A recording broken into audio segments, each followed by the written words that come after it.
তাহলে দেখুন, এতদিন এইসব জেকের গুলোকে নিয়ে বলা হয়েছিল যে সুন্নিরা এরম ভাবে জেকের করে।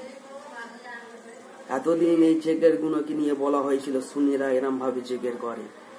আসলে কি তাই? হ্যাঁ, এই জেকের গুলো কারা করছে? মুসলমান একটু যাচাইও করে না, ভিডিও দেখলো, খারাপ মন্তব্য অন্তরের মধ্যে জায়গা করে নিল যে সুন্নিরা মনে এরাম ভাবে জেকের করে। না, সুন্নিদের জেকের এরাম হতে পারে না। মুসলমান এত ভণ্ডমি জেকের সুন্নিরা করতে পারে না। এই জেকের আসলিয়াত যে কি সেটা আমি আপনাদেরকে বলছি। এই জেকের যেখানে হচ্ছে সেইটা হচ্ছে বাংলাদেশের চরমোনাই দরবার শরীফ। আর এই চরমোনাই দরবার শরীফ হচ্ছে কি দেওবন্দের একটা শাখা। তবলিগ জামাত যারা করে তাদের পীর ভাই হচ্ছে এই চরমোনা দরবার শরীফ। কারণ এই চরমোনা দরবার শরীফের যিনি পীর, তিনি আর তবলিগ জামাত যিনি প্রতিষ্ঠাতা করেছেন, যিনি তৈরি করেছেন, ইলিয়াস কান্দেবি, এনারা দুজনা জাহানার মুরিদ রশিদ আহমদ গাঙ্গুলি, তাদের এই শাখা হচ্ছে চরমোনাই।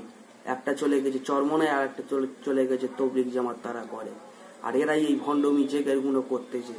দেখুন মুসলমান, দেখে চিনুন যেসব নিয়ে সুন্নিদের কে বলা হয় যে সুন্নিরা এনাম জেকের করে, কিন্তু সুন্নিরা এনাম জেকের করে না, কখনো করে না। এতদিন আমাদেরকে ভুল বুঝিয়ে রেখে দিয়েছিল। আসলে জেকের গুলো কারা করেন দেখুন।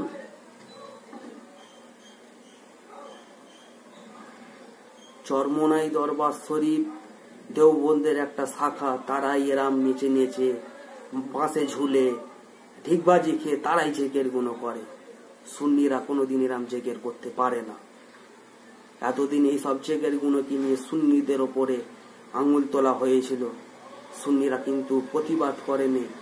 জানলে হলে হতে পারে, কিন্তু সচ্চাইটা জেনে নি মুসলমান, এই জেকের সুন্নিরা করেনি। এই জেকের করেছে তবলিগ জামাতের পীর ভাই যারা, দেওবন্দের একটা শাখা, তারা এই সব জেকের নেচে নেচে পাঁচ ঝুলে ঝুলে জেকের গুলো করে। মুসলমান চিনতে শিখুন মুসলমান, না হলে বিপদে পড়ে যাবেন।